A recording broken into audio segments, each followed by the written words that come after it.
Ana Rodrigues, pianista e compositora, e essa é a minha música Libertar.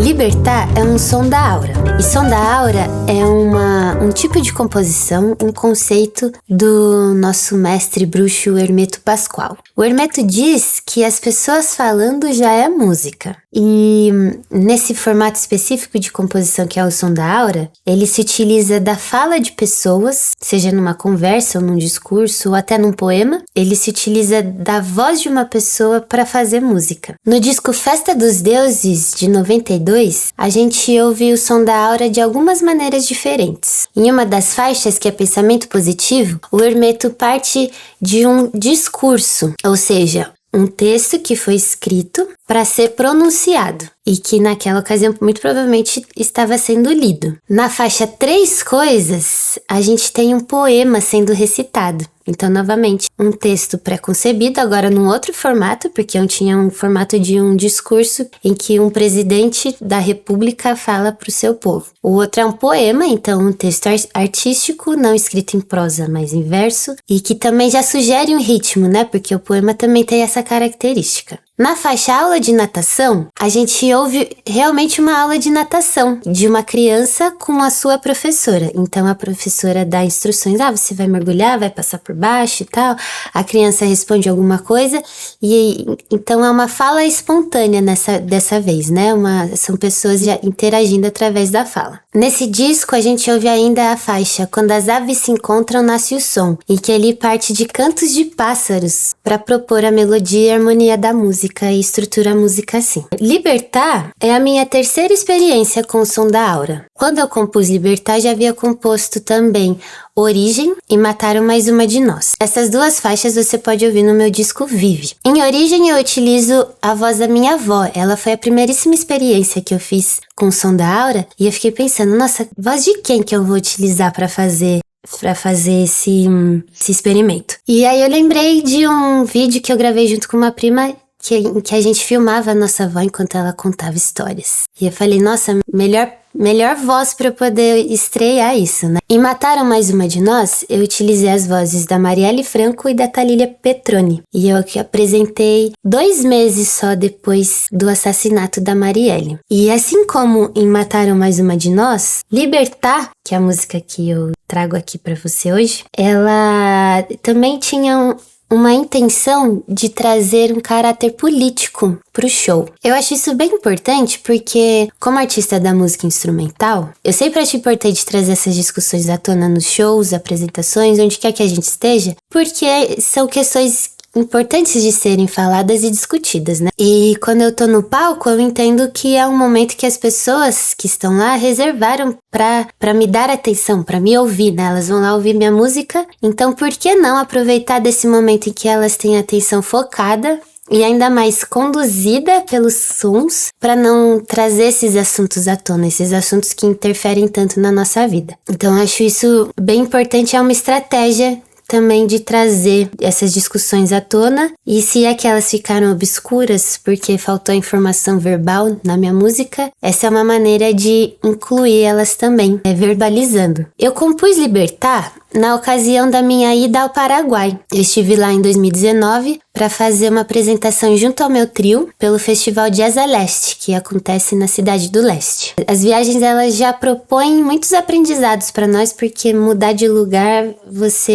é uma oportunidade de mudar um ângulo de observar a vida. Então a gente consegue ter acesso a muitas coisas, muitas vezes de maneiras diferentes das que a gente está habituado. E quando eu viajo, eu gosto de aproveitar essa experiência para conhecer um pouco mais então sobre esse lugar. E eu também tinha uma intenção de propor uma troca, né? Então, né, como quem diz, estou vindo aqui para o seu lugar, trouxe uma coisa daqui também, né, para uma maneira de mostrar uma apreciação. Eu compus Libertar nessa minha ida ao Paraguai e eu queria fazer algo que tivesse uma conotação política. Mas aí eu tinha um desafio que era como falar de política se eu não realmente acompanho a política de lá, não teria condição de dizer sobre os personagens políticos de lá. Então, correria um risco muito grande, inclusive, de representar algo com o qual eu não compactuo. E aí, conversando com uma prima minha, que é sempre uma ótima interlocutora para assuntos artísticos, ela me sugeriu: por que você não utiliza um poema? Eu adorei a ideia. E numa busca rápida na internet, eu cheguei no nome da Josefina Plá, que é uma grande artista paraguaia.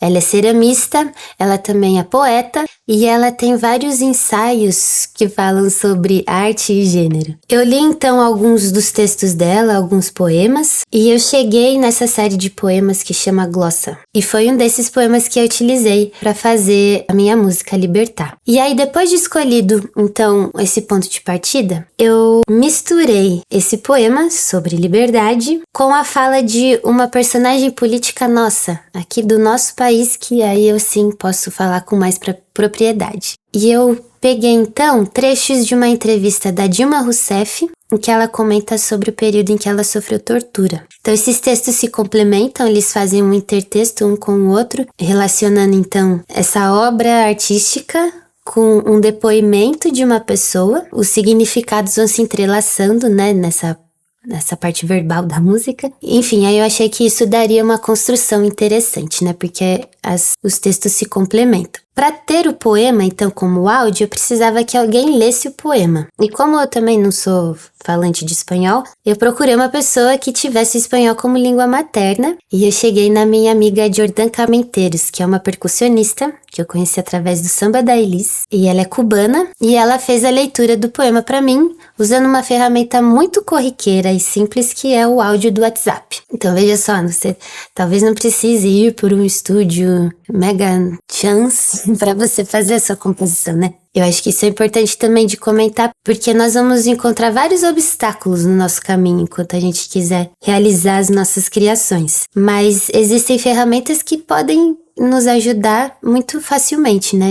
Às vezes a gente não precisa de uma mega estrutura para poder realizar aquilo que a gente se propõe. Então ela me mandou algumas versões do poema por áudio e eu juntei com esses trechos que eu retirei da entrevista da Dilma, né? Essa entrevista tá disponível no YouTube. Eu extraí o áudio e recortei partes da entrevista que eu achava que faria um complemento interessante, daria uma narrativa interessante junto com o poema. Então, na música você ouve primeiramente só o poema sendo lido e depois você ouve o poema intercalado com as falas da Dilma e o piano tocando a melodia que as vozes delas reproduzem. Então, essa música, ela teve algumas partes, perceba. Então, primeiro eu coletei o texto que eu usaria como ponto de partida. Depois eu coletei a outra entrevista, que eu intercalaria com ele, e aí eu juntei as duas coisas. O terceiro passo foi entender quais eram as notas que as falas delas produziam. Eu tinha que entender qual era a melodia que eles geravam, quais eram as notas que eu deveria tocar, né, junto com as falas. E eu fui fazendo isso, tocando, ouvindo os discursos e experimentando as notas no piano, né? Não tem muito outro jeito de fazer. Aqui embaixo a gente vê o que tá sendo dito, né? A letra. Eu não choro porque a minha vida, uma parte dela não podia chorar, viu? E aí as barras aqui eu separo que é voz da Dilma, que é o poema da Josefina. Voz da Dilma e poema da Josefina. Aí eu fui caçando mesmo as notas conforme elas foram falando, porque a gente falando produz notas, né? E aí são essas notas que eu fui utilizando. E aí, pra música, pra entrelaçar as informações da música, né? A melodia, as falas e tal. Então aí vem uma outra parte, a orquestração disso, né?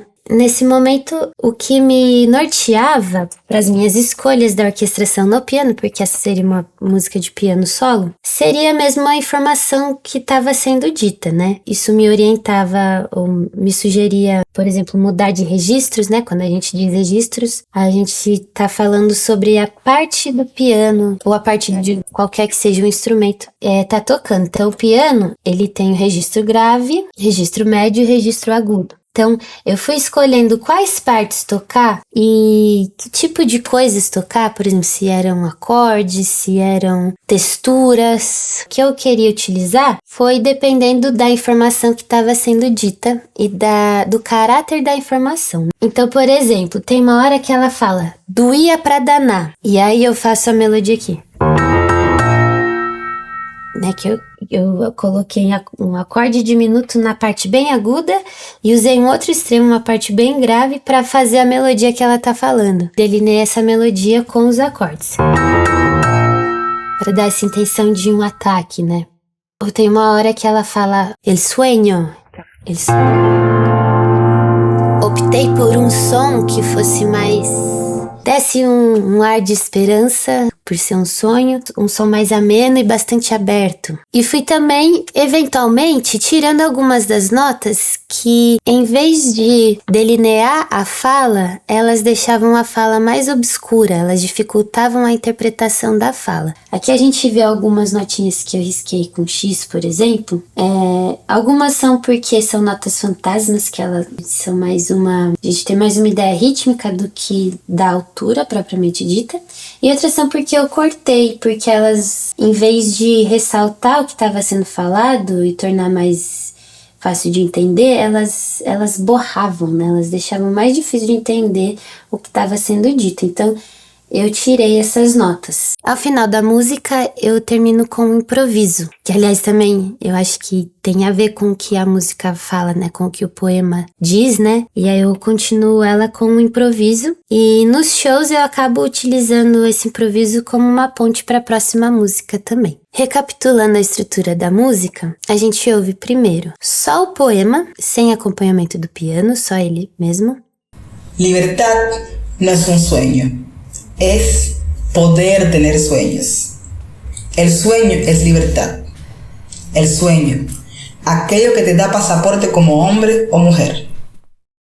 Depois, numa segunda parte, a gente ouve o poema novamente, só que dessa vez os versos do poema vão ser intercalados com as falas da Dilma, né? Então, a gente já tem uma mudança, né? Um elemento novo. E além das falas da Dilma, tanto as falas quanto o poema, eles passam a ter o piano reforçando o que eles dizem. E vou tocando as notas da fala delas junto com elas. Primeiro eu toco só a melodia, depois eu vou colocando acordes, variando também a orquestração, os registros do piano que eu uso, de modo que o que eu toco no piano reforce o que elas dizem no poema ou nesses trechos da entrevista. Libertad no es un sueño. Eu não choro porque a minha vida, uma parte dela não podia chorar. Es poder tener sueños. Das situações extremas, você não chora. E no final ela termina com um improviso livre de piano. O medo é maior do que qualquer consciência. La libertad es tu condena.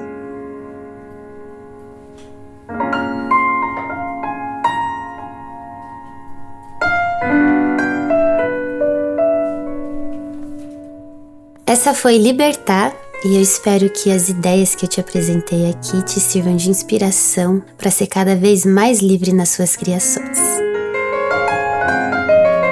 Nacido libre, nunca abdicarás un privilegio que nunca has de ejercer.